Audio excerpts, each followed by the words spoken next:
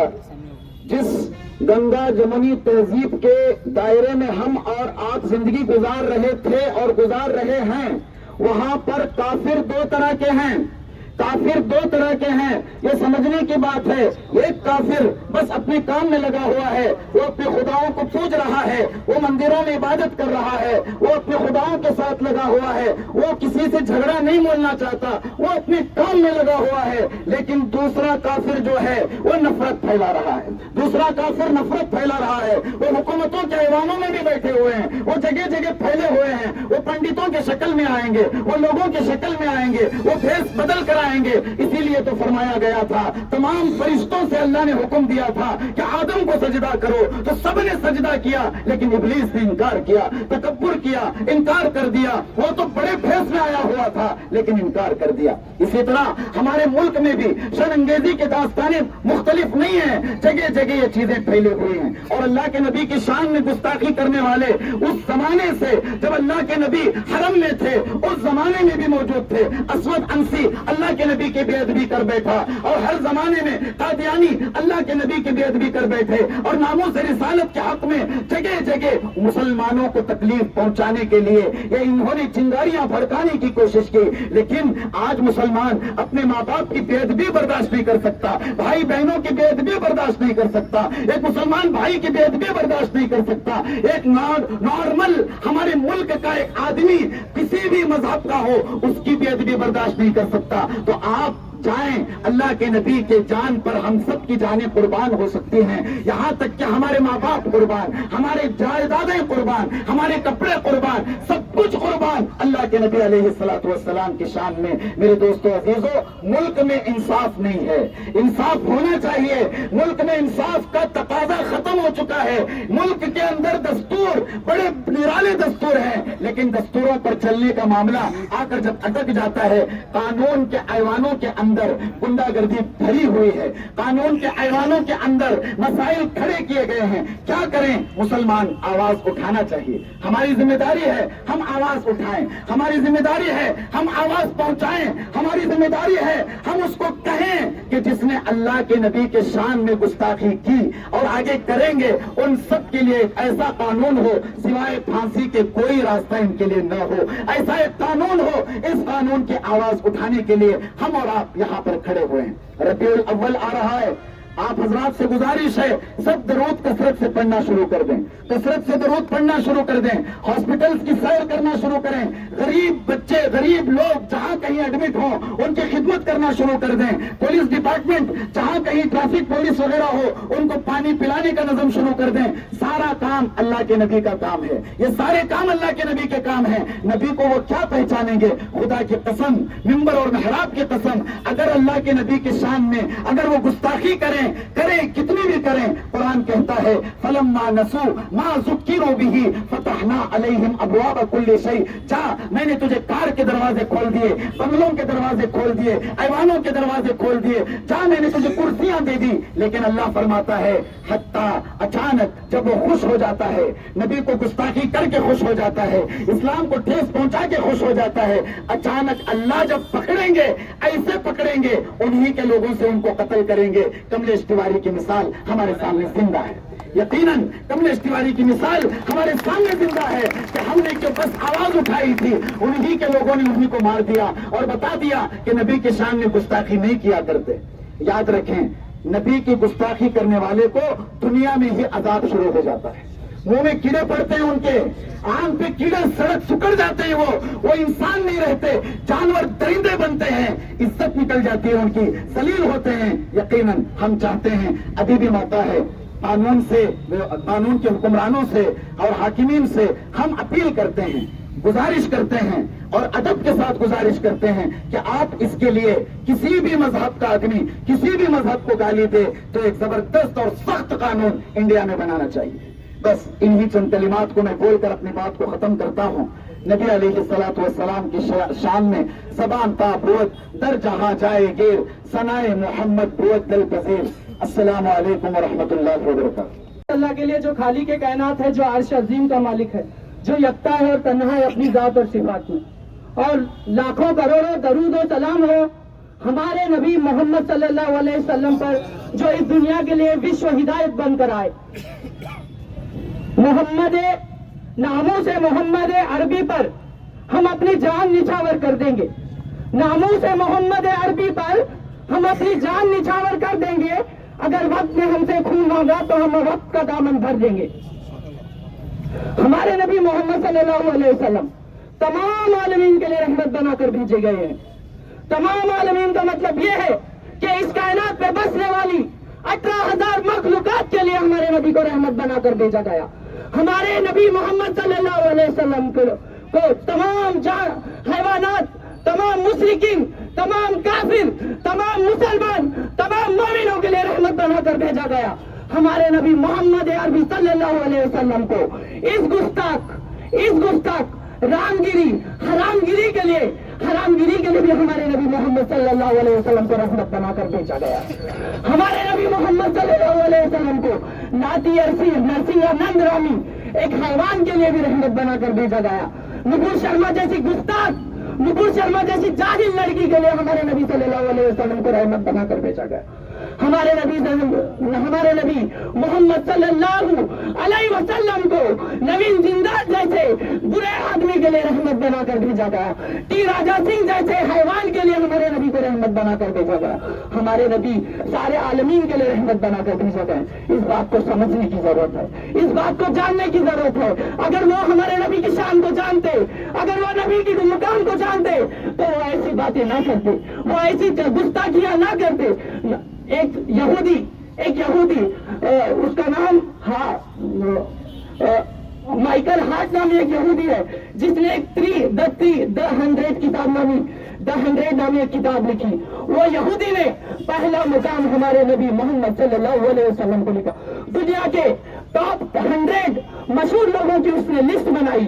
उस लिस्ट में यहूदी ने हमारे नबी मोहम्मद सल्लल्लाहु अलैहि वसल्लम को पहला नाम दिया।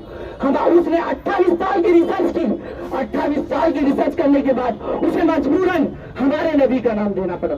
एक बार लंदन में एक प्रोग्राम में वो एक स्पीच कर रहा था तो लोगों ने उससे पूछा कि आपने मोहम्मद सल्लल्लाहु अलैहि वसल्लम का नाम पहले नंबर पर क्यों दिया। उसका जवाब तो बहुत बड़ा है, लेकिन मैं आपको मुख्तसर अंदाज में बताना चाहता हूँ। जब उसने जवाब दिया कि ये उम्मत, ये मुसलमान मोहम्मद अरबी सल्लल्लाहु अलैहि वसल्लम के लिए अपनी जान कुर्बान करने के लिए तैयार है, लेकिन क्या कोई ईसाई यीशु के लिए अपनी जान कुर्बान करने के लिए तैयार है? तो सारा काफिला, सारा मजमुआ खामोश हो गया, कोई किसी को जवाब नहीं दे सका, क्योंकि वो जानते हैं कि हम मोहम्मद अरबी सल्लल्लाहु अलैहि वसल्लम से कितनी मोहब्बत करते हैं। आए मोहम्मद सल्लल्लाहु अलैहि वसल्लम, हमारी जानें आप पर कुर्बान, हमारे माँ बाप आप पर कुर्बान, हमारी बीवी हम आप पर कुर्बान, हमारी औलाद आप पर कुर्बान, हमारी प्रॉपर्टीज आप पर कुर्बान, सारी जानें, हर चीज से बढ़कर हमारे नजदीक अगर कोई शख्सियत है तो मोहम्मद अरबी सल्लल्लाहु अलैहि वसल्लम। पढ़िए दरूद सल्लल्लाहु अलैहि वसल्लम, अल्लाहुम्मा सल्ली अला मोहम्मद व अला आलि मोहम्मद कमा सल्लैता अला इब्राहीम व अला आलि इब्राहीम इन्नका हमीदुम मजीद। अल्लाहुम्मा बारिक अला मोहम्मद व अला आलि मोहम्मद कमा बारकत अला इब्राहीम व अला आलि इब्राहीम इन्नका हमीदुम मजीद। अगर ये गुंडागिरी महाराज अगर नबी की शान को जानता तो वो गुस्ताखी नहीं करता।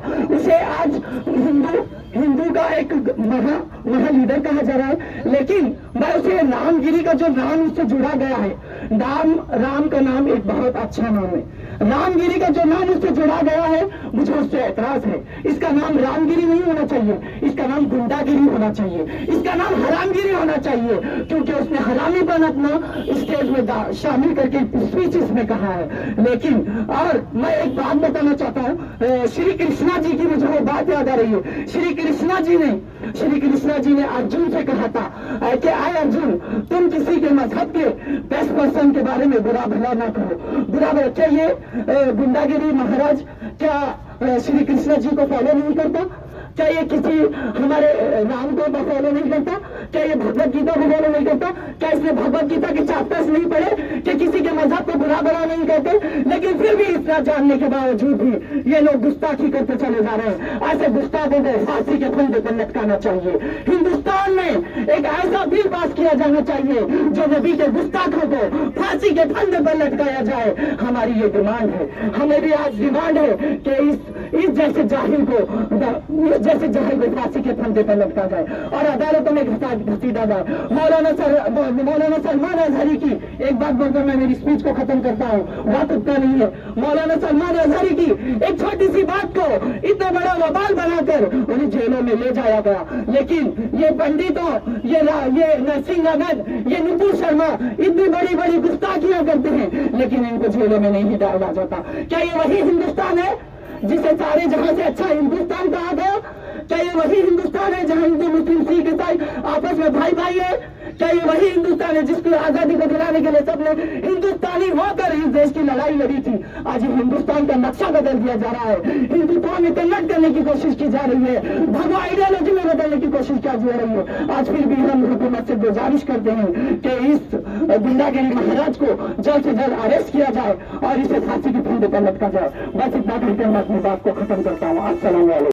ರಾಮಗಿರಿ ಅನ್ನೋ ಒಬ್ಬ ಸ್ವಾಮಿ ಪ್ರವಾದಿ ಮೊಹಮ್ಮರ ಬಗ್ಗೆ ಹೇಳಿಕೆಯನ್ನು ನೀಡಿದ್ದು ಅದು ಅತ್ಯಂತ ಖಂಡನೀಯವಾಗಿದೆ ಅಂತ ನಾವು ಈ ಮೂಲಕ ಹೇಳಲು ಬಯಸುತ್ತೇನೆ.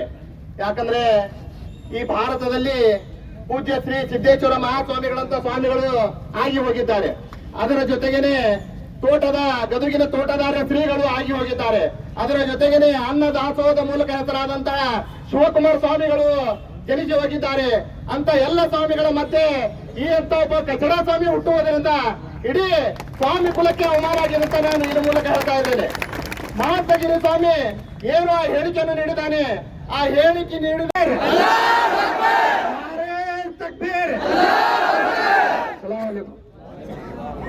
थोड़ा खामोशी इख्तियार करें, जो उनको है उसको पढ़ रहे हैं, जो कन्नड़ में लिखा है।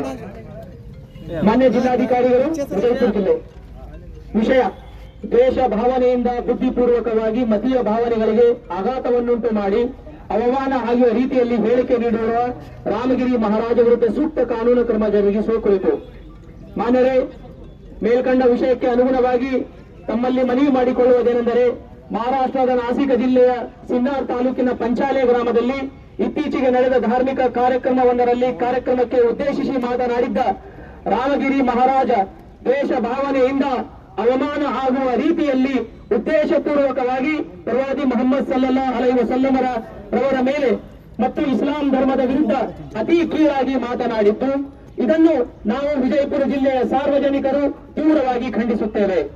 ಪ್ರವಾದಿ ಮೊಹಮ್ಮದ್ ಸಲ್ಲಲ್ಲಾಹು ಅಲೈಹಿ ವಸಲ್ಲಮರ ರವರು ಇಸ್ಲಾಂ ಧರ್ಮದಲ್ಲಿ ಅಪಾರ ಪ್ರಾಮುಖ್ಯತೆಯನ್ನು ಹೊಂದಿದ್ದಾರೆ. ಪ್ರವಾದಿ ಮೊಹಮ್ಮದ್ ಸಲ್ಲಲ್ಲಾಹು ಅಲೈಹಿ ವಸಲ್ಲಮರವರ ಬಗ್ಗೆ ಅಥವಾ ಇಸ್ಲಾಂ ಧರ್ಮದ ಬಗ್ಗೆ ಅವಮಾನಕಾರಿಯಾಗಿ ಹೇಳಿಕೆಗಳನ್ನು ಪ್ರಪಂಚಾದ್ಯಂತ ಮುಸ್ಲಿಮರನ್ನು ಆಳವಾಗಿ ದುಃಖಿಸುತ್ತದೆ. ರಾಮಗಿರಿ ಮಹಾರಾಜ್ ನೀಡಿರುವ ಅವಮಾನಕಾರಿ ಪ್ರಚೋದನಾಕಾರಿ ಹೇಳಿಕೆಗಳ ವಿಡಿಯೋ ತುಣುಕುಗಳನ್ನು ಸಾಮಾಜಿಕ ಜಾಲತಾಣಗಳಲ್ಲಿ ಹರಿದಾಡುತ್ತಿವೆ. ಈ ರೀತಿಯಾದ ಮತೀಯ ಭಾವನೆಗಳಿಗೆ ಧಕ್ಕೆ ತರುವಂತಹ ಹೇಳಿಕೆಯನ್ನು ನೀಡಿರುವ ರಾಮಗಿರಿ ಮಹಾರಾಜ್ ಉದ್ದೇಶಪೂರ್ವಕವಾಗಿ ಕೋಮು ಸೌಹಾರ್ದತೆ ಧಕ್ಕೆಯನ್ನುಂಟು ಮಾಡಿ ಕೋಮುಗಳ ಜನರ ಮಧ್ಯೆ ದ್ವೇಷ ವಿಷ ಬೀಜ ಬಿತ್ತಿ ಭಾರತ ದೇಶದಲ್ಲಿ ಕೋಮು ಗಲಭೆಯನ್ನು ಸೃಷ್ಟಿಸುವ ಕಾರ್ಯದಲ್ಲಿ ರಾಜ್ಯಪಾಲರಿಗೆ ಜಿಲ್ಲಾಧಿಕಾರಿ ಗಮನಕ್ಕೂ ರಾಜ್ಯಪಾಲರಿಗೆ ರವಾನೆ ಮಾಡಲಾಗುತ್ತದೆ. आज हमें पूरे हमारे माइनॉरिटी लीडर्स सब लीडर्स मिला को आज हमें अंबेडकर सर्कल में हमारे हुजूर के शान में गुस्ताखी करने वाले रामगिरी उन्हों महाराज नहीं हैं, उन्हों यहाँ हमारे बीजापुर जिले से हमारे सिद्धेश्वर स्वामी जी थे, हमारे यहाँ के बड़े बड़े स्वामी हैं. कैसे ऐसा कौन भी ऐसा बात नहीं करते, क्योंकि तो ये सब देश मिल को चलने का देश है. एक रामगिरी महाराज कर को ने कावी ड्रेस पहन को पूरे देश में आंच लगाऊंगा कर रहा उन्हें. ऐसे को सख्त सजा दे को इसे जेल को भेजना. ये देश हिंदू मुसलमान सिख ईसाई सब का देश है. ये बसवण्णाओं का जन्म देश है, नाड़ है बीजापुर जिला. ऐसे नाड़ में ऐसे कौन से भी कहाँ के भी स्वामी क्या भी बोले का तो उनको जब का जब अरेस्ट करे. कौन भी बोलो किसकी भी समाज को कौन से समाज को कौन भी गाली देने का नहीं है. किसके समाज को किसे ठेस नहीं पहुंचाना. उसके वास्ते आज हमें डीसी साहब को मनवी दी. ये मनवी आगे फॉरवर्ड कर को उनको अरेस्ट करो कर मनवी करें. सर देश में ऐसे आए दिन ऐसे जो कोई ना कोई हुजूर की शान में गुस्ताखी करता है, उन्हें अरेस्ट भी नहीं किया जाता है. अब हमें कानून की लड़ेंगे पहला, उसके बाद देखेंगे. कौन भी हमारे हुजूर को हमने 1000 बार बोलेंगे, हुजूर को बोले तो मैं किसी भी नहीं छोड़ेंगे. सर अगर क्या हो रामगिरी स्वामी को अरेस्ट नहीं किया गया तो आने वाला आपका कदम क्या होगा? आने वाले कदम हमें कोर्ट को जाएंगे. कोर्ट से भी नहीं अरेस्ट हुए तो आगे देखेंगे क्या करना क्या नहीं. आज शहर बीजापुर में सभी पार्टी के लीडर्स और सभी मसलक के मौलवी सब यहाँ के यंग नौजवानों ने मिलकर एक प्रोटेस्ट किए, क्योंकि हाल ही में जो महाराष्ट्र में एक बदमाश नालायक अपने आप को स्वामी कहता है, तो रामगिरी महाराज ने आप सल्लल्लाहु अलैहि वसल्लम के शान में गुस्ताखी की.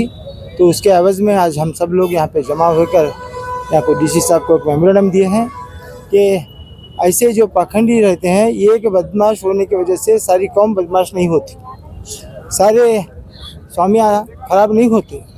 बहुत सारे अच्छे लोग हैं. ये बसवनाड़ है. यहाँ बसवनाड़ में हमारे यहाँ तो स्वामियों की एक बहुत बड़ी लंबी फहरिस्त है, मगर वो कभी किसी को भला बुरा नहीं कहे.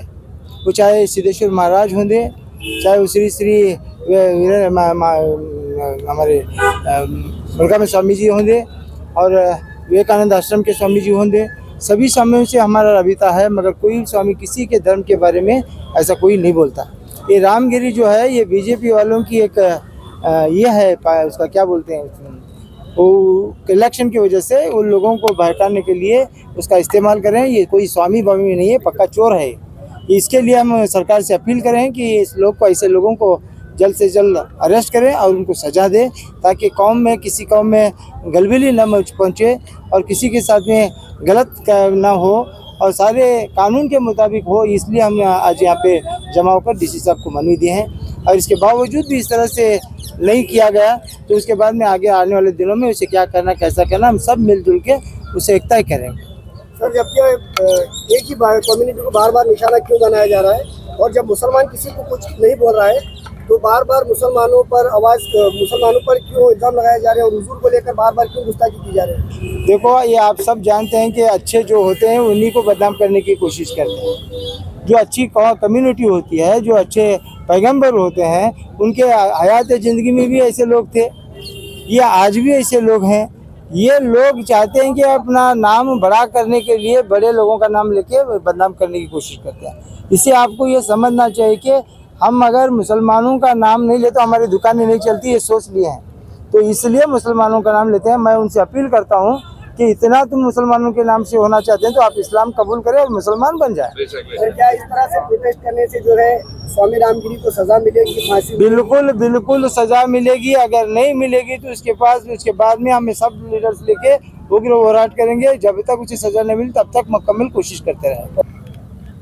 हज़रत मोहम्मद सल्लल्लाहु अलैहि वसल्लम के शान में जो गुस्ताखी की जो ये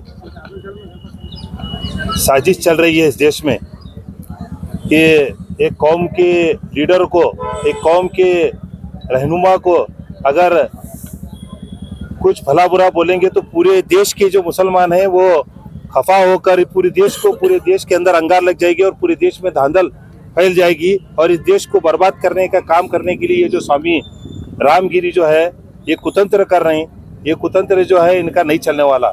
देश के अंदर मुसलमान और हिंदू सब मिलकर रहते हैं, हर जात मिलकर रहती है, कौन भी दूसरे स्वामी नहीं कर रहे, चंद स्वामी हैं।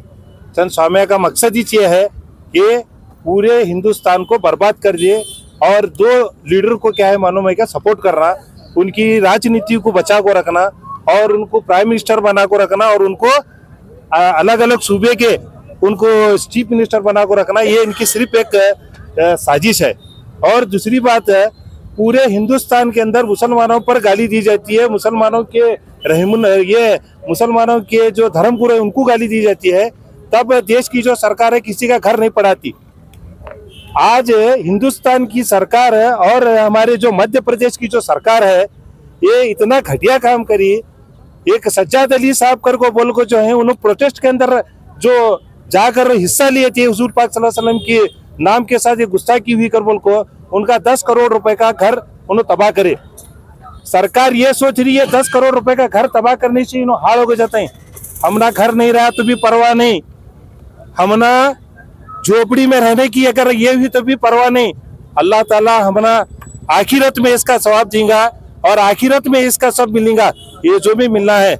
मैं सिर्फ देश की जो सरकार है उसे बताना चाह रहा हूँ कि गरीब मुसलमानों को और आप जो जुल्म कर रहे हैं ये जुल्म से क्या है मालूम है कि आप अपना हाथ पीछे ले, वरना हम ये जो पूरे जने जो हमारे हर मसलक के मौलाना यहाँ पर मौजूद रहते हैं, अभी हमें पूरे मसलक के मौलाना लोग मिला को क्या है मालूम है क्या आगे इसके वास्ते और भी ज्यादा प्रोटेस्ट करेंगे इंशाल्लाह। जिस तरह से अगर सलमान अजहरी ने कुछ कहा था तो उन पर एक्शन लिया गया था, स्वामी रामगिरी पर कोई एक्शन नहीं लिया जा रहा है, तो क्या नहीं? रामगिरी जो है उन्होंने हमारे शिंदे साहब के बहुत खास हैं और रामगिरी क्या है मालूम है कि शिंदे साहब की सरकार बटाने का असर कर रहे हैं।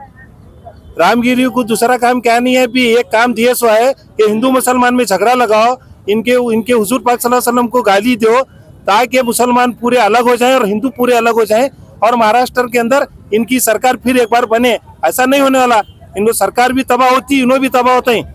जब अल्लाह के रसूल सल्लल्लाहु अलैहि वसल्लम को इन्हों गाली देने का काम करें तो इन्हों पूरे दुनिया से तबाह हो जाता है। आज पूरे बीजापुर में मुसलमानों की ओर से एक डीसी साहब को मेमोरेंडम दिया गया। इस मेमोरेंडम का मजमून ये था कि मेरे और इस दुनिया के रहमतुल आलमीन बनकर आने वाले प्यारे आका हज़रत मोहम्मद मुस्तफ़ा सल्लल्लाहु अलैहि वसल्लम की शान में गुस्ताखी किया था, वो रामगिरी जो हुजूर सल्लल्लाहु अलैहि वसल्लम की शान में गुस्ताखी किया था उसके मुखालिफत में हम ये एहतजाज किए, जिसमें मेमोरेंडम देकर उसकी हम सरकार से मांग रखे हैं कि उस पाखंडी को जल्द से जल्द अरेस्ट किया जाए और उसको अरेस्ट करके उसको सजाए मौत दी जाए, फांसी की सजा सुना दी जाए, ये हमारी मांग रही है। और जैसा कि आप जानते हैं कि पूरे बीजापुर में हुजूर सल्लल्लाहु अलैहि वसल्लम की शान में जब गुस्ताखी की दावत दी गई तो सारे मुसलमानों ने मुत्तहिद होकर प्यार मोहब्बत के साथ आज एक सबूत पेश किया है, जो सबूत आप सबके सामने जाहिर हुआ है। और इसी तरह हम सरकार से निवेदन करते हैं, गुजारिश करते हैं कि जिस रामगिरी ने हुजूर की शान में गुस्ताखी की है, उस पाखंडी को जल्द से जल्द अरेस्ट किया जाए और उसको इस देश में शांति को कायम रखने के लिए उसको फांसी की सजा दी जाए, ये हमारी मांग रही है। सर, आज प्रोटेस्ट जो है किसकी तरफ से किया गया? ये प्रोटेस्ट जो है पूरे मुसलमानों की ओर से किया गया है। सभी बीजापुर, किसी की पार्टी और किसी को सामने रखकर नहीं किया गया, बल्कि हुजूर जो वमा अरसलना का इला रहमतुल्लिल आलमीन बनकर आए हैं, तो सबके लिए है। ना यहाँ पर पार्टी देखी गई, ना यहाँ पर मसलक देखा गया। सभी मुसलमानों को मस्जिदों में ये ऐलान करके सब लोगों को जोड़ने का काम किया गया। जिस तरह से आपने उम्मीद की थी, उस हिसाब से लोग इस प्रोटेस्ट में आएगा या फिर बड़े जो शहर उलमा है वो क्यों नजर नहीं आए? कुछ जरूरियात उनके काम से हुए होंगे, इसीलिए वो यहाँ पर शामिल नहीं हुए। आने वाले दिनों में देखेंगे वो क्या इसके बारे में नए इकदाम ले सकते हैं। और रही बात आज जो है, जैसे ही उलमा के कदमों में हमने बैठकर सुना है, जिसको हुजूर बुलाते हैं वो आते हैं। आज हम लोगों को बुलाए, हम लोग आए हैं, इंशाल्लाह आने वाले दिनों में उनको भी बुलाएंगे, वो भी आएंगे। अगर रामगिरी को अरेस्ट नहीं किया गया तो आगे आपका कदम क्या होगा? आज ये हमारी चिंगारी है, इस चिंगारी को सामने रखकर अगर सरकार उस पर कड़ी से कड़ी कानून कार्रवाई की तो बहुत अच्छी बात है, अगर नहीं की तो इंशाअल्लाह हम पूरी तरह मुकम्मल तौर पर इस बीजापुर जिले के तमाम मुसलमानों को जोड़कर फिर एक मरतबा रोड पे उतरेंगे। अगर वो बीजापुर जिले के लोगों के पर करने के बावजूद भी अगर उस पर एक्शन नहीं हुई तो इंशाल्लाह पूरी रियासती कर्नाटक की सतह पर हम रोड पे उतरकर उसकी सरकार से मांग करेंगे कि उसकी जल्द से जल्द उसको अरेस्ट किया जाए। और नए न्यूज़ों के लिए देखते रहिए अपना चैनल TV22 न्यूज़। लाइक करें, शेयर करें, सब्सक्राइब करें और बेल आइकन बटन दबाना ना भूलें।